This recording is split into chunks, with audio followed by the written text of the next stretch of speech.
Hello, it's me, Rocket Man Olsen, back with another transmission. It's been a while. But we're back. So a friend of mine, Joe Pro, he uploaded a top 25 list of his 25 favorite games. So I figured that I would do the same because yeah, fudge it. Let's go with trends. So first off, I do in fact have an honorable mentions list as well, and it's pretty small, but we got on my honorable mentions Grand Theft Auto 5. I just haven't gotten to play a lot of it, but I do enjoy me some open world sandbox.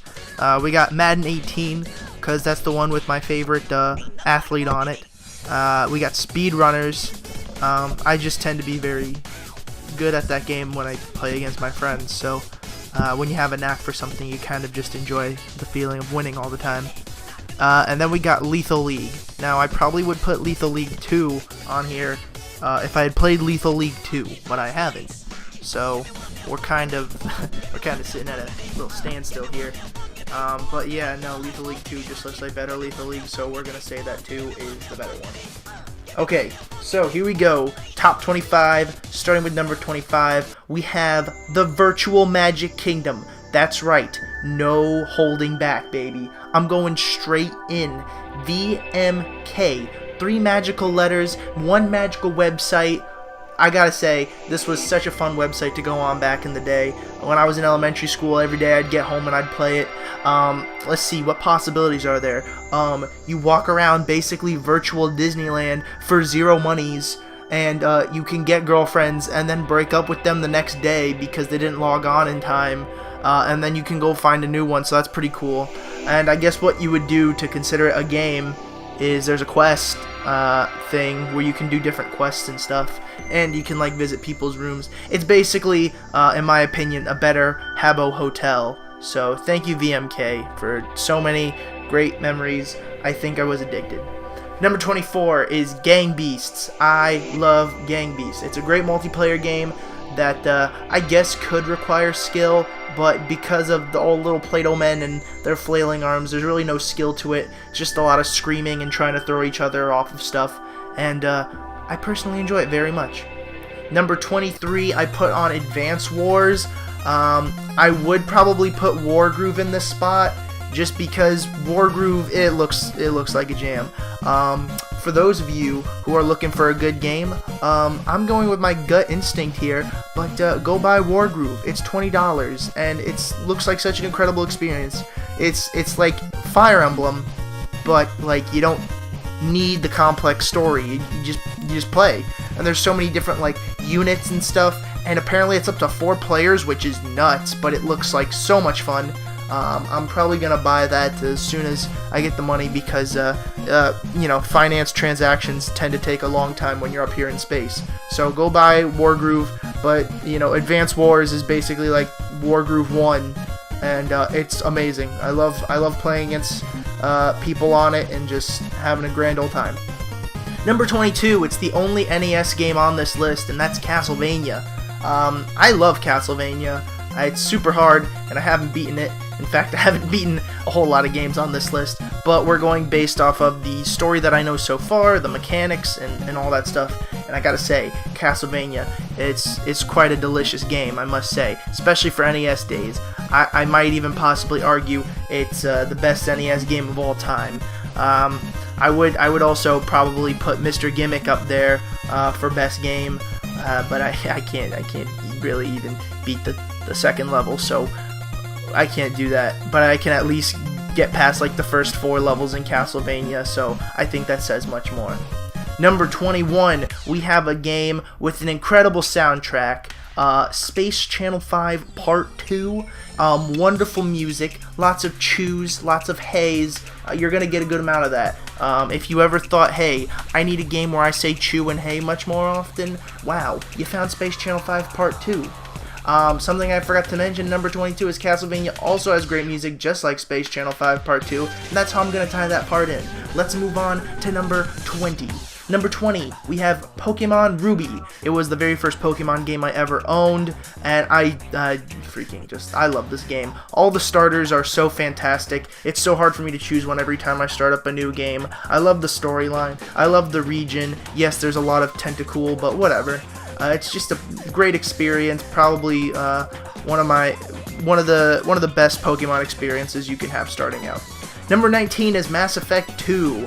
I remember when my friends would tell me about how great it was to play Star Wars, the Old Republic or whatever, and I was like, okay, I'll try it. And it was boring. And it was slow. It was an RPG. It's basically like if you wanted to play Star Wars D&D, but it was more streamlined. And yeah, that was okay. But then the team that made Star Wars was like, oh, we can do better. Let's make Mass Effect. And then they said, oh, we can do better again. Let's make Mass Effect 2. Now again, haven't beaten this, but you know, you get to not be a virgin anymore. That's a plus. You don't typically get to do that in other games often. Number 18, I have Tomodachi Life. Tomodachi Life is this weird combination of like a Sims, but a little bit more limited than the Sims, to be honest with you. But it's where you get a bunch of different Miis and you put them in a hotel and you just kind of watch them like the creep you are. But it's really interesting. It's got a lot of funny interactions. It's something that can be really enjoyable, especially if you're trying to do some sort of like survivor thing or whatnot. But you just get to put in a bunch of crazy different Miis, including yourself or anyone you want, really. It's pretty great. Number 17 is Sonic Adventure 2 Battle. Look, I'm gonna say it. This list is all over the place. There is no rhyme or reason for really any of these. However, this was just what my heart was feeling. I literally just started typing down whatever games I liked, and then I put them in order from there. This is where Sonic Adventure 2 Battle lies. Yes, I get it. Most of the game has some really bad or boring parts to it. I'm aware of that. But have you played City Escape? Have you played Metal Harbor? Have you played the Shadow levels? I mean, all of it is just so much fun. It's so hard for me to hate on this game when I will just be sitting around one day and think, wow, I really need to play some Sonic Adventure 2 Battle, and then play. And then the Chow Garden. I'm not gonna get much into the Chow Garden. Just know, ooh man, I freaking love it. You got the craziest, cutest little guys, and they either punch each other in the face or they're running really fast. It's freaking cute. Up next is The Sims 3. Yes, I know, The Sims 2 should be on there with all the expansions and stuff, but I have definitely put much more time into The Sims 3, and because of that I have more experience. The interface isn't so foreign to me, so I feel more comfortable putting The Sims 3 on here. However, I do understand if The Sims 2 should be on here instead. The Sims 3 is just so much fun. I remember I was really young when we got it, and my mom, actually I wasn't like super young, I was probably like 11 or 12, but my mom, she wouldn't let me use the woohoo option because she knew what that was and I knew what that was, and apparently my virgin eyes couldn't see sheets rustling around. So that's that. That was me resisting pornography until one night I did it, and I really thought there was more, but I felt so guilty I told my mom after. So that was that. Number 15 is Splatoon 2. You might be wondering, what's so different about Splatoon 2 from Splatoon 1? And I would say pistols and super weapons, or whatever they are, the finisher moves. There's not a lot different to it. However, it's a lot of fun. I beat Joe Pro at it a lot. No matter what his ranking is or how much better he is than me, I always get in there and I give him a tough time, and I think it's hilarious. Number 14 is Pikmin 2. Something that's really weird is I actually find an appeal when advertising is done in video games. For some reason, there's just something so charming about it. I don't know why, but it's just so cool to see Duracell in my Nintendo game, or Dr. Pepper, or 7-Up. All those things I just think are so funny and interesting. I mean, heck, I would have Pepsi Man on here if I had played Pepsi Man, but you know what? I didn't play Pepsi Man, so Pepsi Man didn't make it. On number 13, it's It's another 2. It's PacMan World 2. This is one of my favorite 3D platformers of all time. Yes, I know, there's fall damage, oh boo-hoo, but I think it's a very underrated and well-made platformer. I would also have... I also gotta say, you know, PacMan World 3, very good game. I kind of like the weight and feel of Pac-Man in that one, but he talks and he sounds like a man, and that scares me. I don't really like that too much, but the platforming is just good, the level layouts are good, and the first boss is really creative, and the rest of them are very unoriginal, so that's great. Number 12, we have SSX Tricky. I'm doing a lot of GameCube era games on this list, and that's just because I have the fondest memories of that, and I have the most joy when I'm playing GameCube. SSX Tricky, yes, it did come out for PlayStation 2, and I played it on there as well, but I do own it on GameCube, and oh my gosh, it is so fun. It's so fun to just launch yourself in the air ridiculously high and then literally just mash all the buttons on your controller and pray to your god that you somehow land this amazing trick. And when you do, it's the best feeling in the world. On top of that, it's nothing like listening to Run DMC's It's Tricky while you're cruising through the slopes. On top of that, they actually got a banger soundtrack. I highly recommend you guys listening to Shake What Your Mama Gave Ya, one of my favorites. Number 11 is Fire Emblem Fates. First off, theme song, fantastic, wonderful. Second off, I really do enjoy the split storylines. I like being in Hoshido and I like being in Nor. I probably like Nor a little bit better, to be honest with you all. I will say the one thing that kind of ruins this game for me is Revelation, in which you team up both of them and then have to go and fight a greater evil that is apparently causing their fights. Because, you know, they can't just regularly dislike each other. There has to be some sort of evil force driving them this way, and it's whatever. I can't even bring myself to beat it because it's kind of boring. Alright, number 10. My number 10 is Punch-Out. Yes, the one for the Wii. I love Mike Tyson's Punch-Out, but I went with Punch-Out for the Wii because I've actually beaten that one, and I haven't beat Mike Tyson's Punch-Out. I'm still trying to get past the Ball Bull rematch, if I'm going to be honest with you. Really freaking hard. But it's just so fast-paced and it's so fun, and I don't know why, but I really resonate with Little Mac a lot, even though he really doesn't do much. I just think some scrappy 17-year-old kid from the Bronx trying to make it big. It's just so compelling to me for some reason. Then again, I do love the Rocky franchise, so there's just something about Italian-looking dudes trying to be the top dog. I really like that. I don't know why. Number 9 is Pokemon Soul Silver. So yes, Pokemon has re-submerged, and it's in Soul Silver.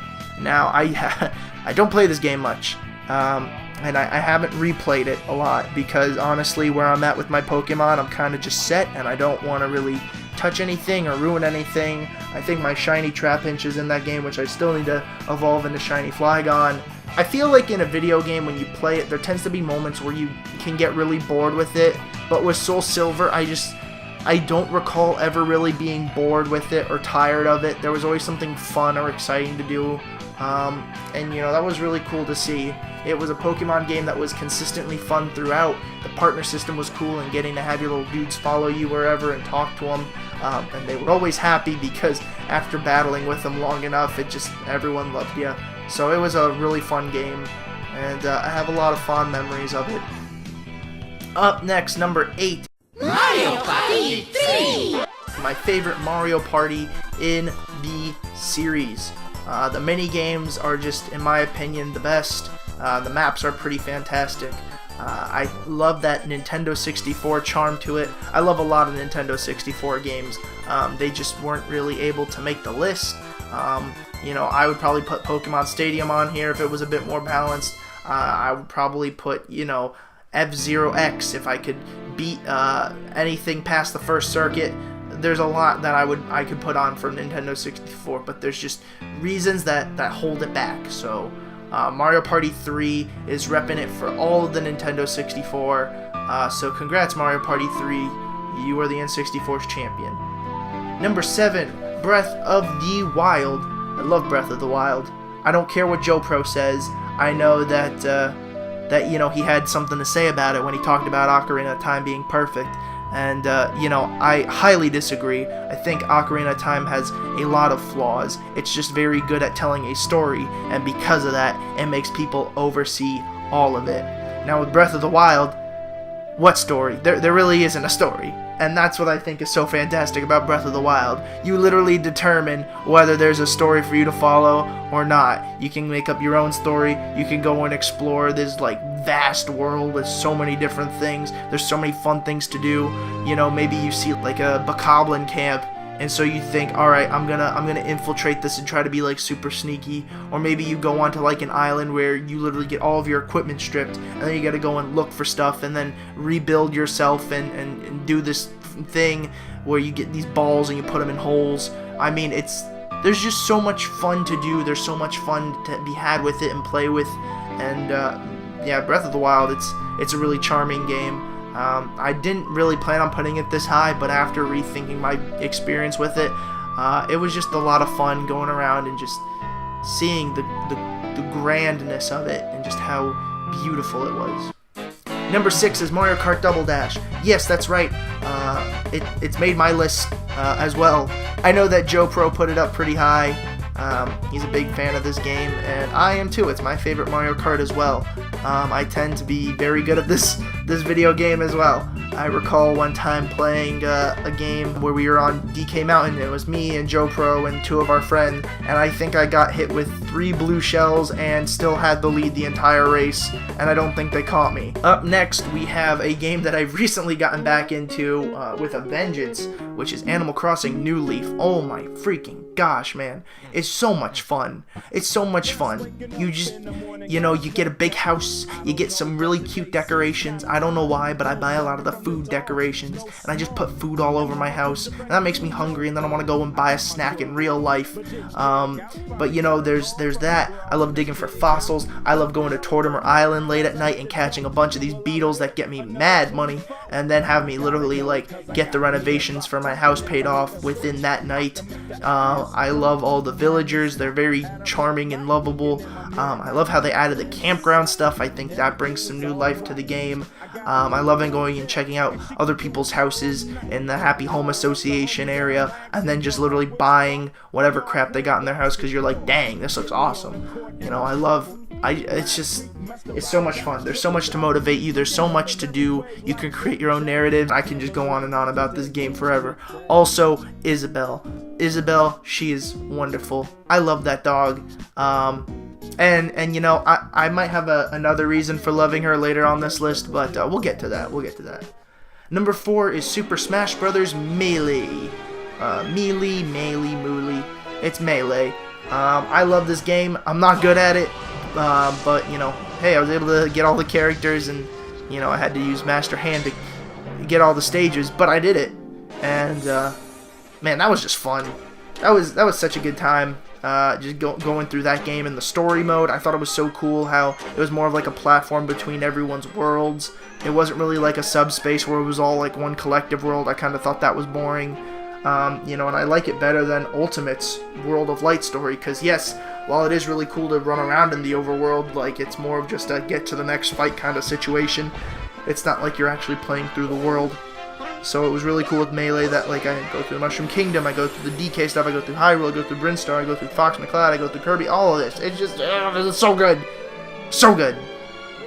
But yeah, and also I kind of tried getting competitive in it, and that didn't work. But I'm still a Luigi main, so that's great. Number 3 is Super Mario World, the very first video game I ever played on the Super Nintendo. I love Super Mario World. I think it's the best. Yes, a lot of people argue Mario 3's better. They think the levels are better. They're wrong. They think that the more power-ups mean it's better. And I'm like, have you tried the cape? And then usually they complain about how they can't stay in the air for long. Look, you can keep your stupid Tanuki tail. I'm just saying, you ain't gonna stay in the air unless there's a P on that stupid thing. And even then, I don't know if that necessarily keeps you in the air or not. However, with my magical cape, as long as I'm a skilled enough player, I'm literally gonna glide through the entire level. So I'll see you all later at the finish line. On top of that, I love the overworld, the charm of it, the music. Oof, man, iconic. It's a fantastic time. Number 2, Donkey Kong Country it's wonderful. I love Donkey Kong Country. This was the second video game I've ever played, and it is just, oof. It's my favorite 2D platformer of all time. Yeah, I know Joe Pro had Tropical Freeze pretty high up on his list, but for me, it's Country. I love Country. It was so innovative for its time. It had to literally render 3D models and then translate them to 16-bit, and I thought that was just the coolest. And it all looks really good, and it sounds really good. Yeah, I know Tropical Freeze has a great soundtrack, but Country's got a better and more iconic soundtrack, in my opinion. I mean, you can remember Jungle Japes, you can remember you know, the others. I can't think of the names right now, but oof, and you know, and it handles so smoothly. It's got some really challenging stuff to it. Great. And for my number one, it's very obvious, you all have probably seen this coming. It's Super Smash Bros. Ultimate. Yeah, it was gonna happen. I remember after the first day of playing it, and someone asked me how it was, and I told them it's the best Smash Brothers ever. I know people are gonna get very anal about this. Oh, Melee's better, Project M's better, or whatever. But in my opinion, it's the perfect Smash game for me. When I started playing Smash 4, I thought, yeah, this is my Smash Brothers. Like, I can get behind this. It's not slow and floaty like Brawl, but it's not too complicated like Melee. It's really easy for me to get a grip of. However, I realized later on in my competitive career, wow, literally all people have to do is hold shield, and I'm getting my wiener rocked every single time. It rewarded a very defensive play style, and now look, I know you can just go with the excuse of get good, but yeah, I didn't want to get good at a game that was literally going to reward me for sitting back and being a little wiener. So when Smash Ultimate came out and it has a lot more aggressive options to it, you better believe I was on that mess. And it's been fantastic. I love it so much, and I think all the support it's gonna get later is just gonna solidify that #1 spot. So yeah, thank you all so much for listening to my list. It probably sounded like a lot of rambling, and you probably didn't stick around because this list is so disorganized. But my list. So yeah. If you want to see Joe Pro's list, put a link in the description. Thank you so much for watching. I appreciate your support and your view, and I hope you have a good day. So, bye-bye.